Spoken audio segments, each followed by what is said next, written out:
Hi, my name is Jessica Ortiz, and this is my Hot Buttons behavior plan.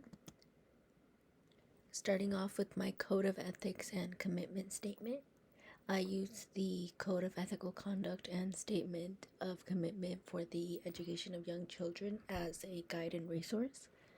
I created a Code of Ethics and Statement of Commitment for early childhood education staff members to use as a guideline for responsible behaviors and set forth a common basis for resolving the principal ethical dilemmas encountered in early childhood care and education.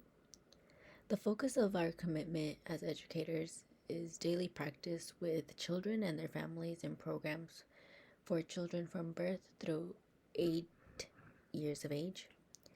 The ECE field has core values rooted in its history and early childhood. I have created a statement of commitment based on these core values. As an ECE staff member, one commits to recognize that children and adults achieve their full potential in the context of relationships that are based on trust, respect, and equity. One commits to provide high quality care and learning environment based on knowledge of how children develop and learn, also known as intentional teaching. One commits to acknowledge that children are best understood and supported in the context of family, culture, community, and society. One commits to establish and maintain respectful relationships with families and partners together to support child at home and at school. One commits to support the wellness of all children. One commits to demonstrate integrity and respect in our profession by maintaining the knowledge, skills, and self-awareness needed to be professionally competent.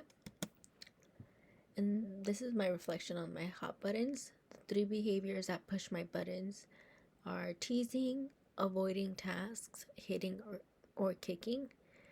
These buttons make me feel disappointed, angry, and frustrated. My response to the children's behaviors strengthen the student-teacher relationship as well as the classroom environment. I like to correct the child's behaviors in front of whoever they were hurting or teasing to ensure the children know which interaction I am referring to and can apologize after being talked to. The children are always understanding and apologetic when being corrected for their behaviors. By offering my help, the children know I will always be there for them to guide and support them. And this is my plan for the hot buttons that I have. Before the behavior, I want to anticipate child's behaviors and responses.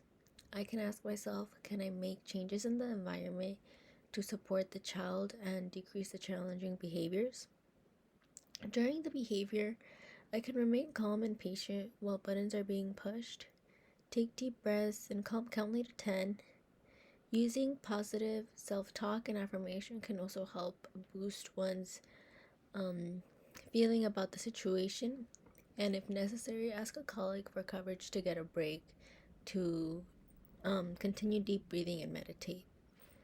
And then after the behavior, take time to breathe and reflect. Connect with children and colleagues about the hot button experience and positively reconnect with the child to straighten the teacher-child relationship.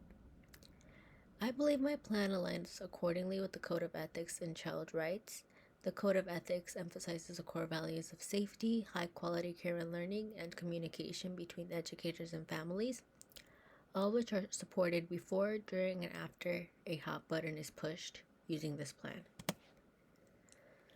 My course reflection.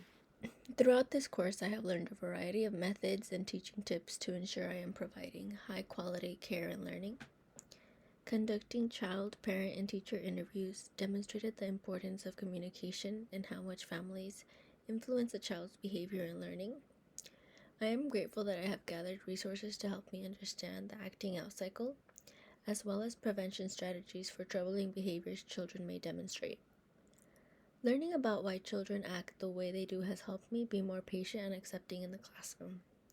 When a child is refusing to do a task, I no longer see them as a troublemaker, but as a child exercising their rights and learning how to use their voice to stand up for themselves. Learning about the acting out cycle has also influenced my opinion on the caregiver role.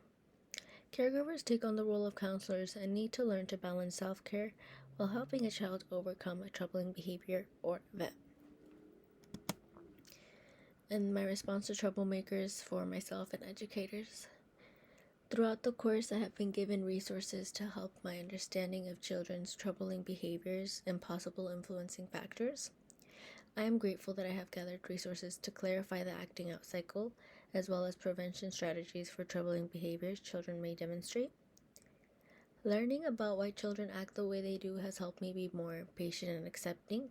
When a child is refusing to do a task or showing a negative behavior toward another peer, I no longer see this child as a troublemaker, but I see them as a child learning to use their rights and their voice to stand up for themselves.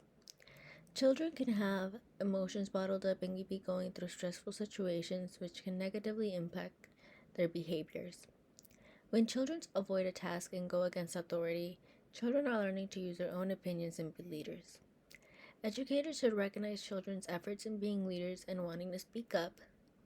Explain you understand their reasoning and validate their feelings, but at school there are rules meant to be followed so everyone can have a positive and safe learning experience. Always offer your time and care to the child so they know they can trust you and that you care about their well-being.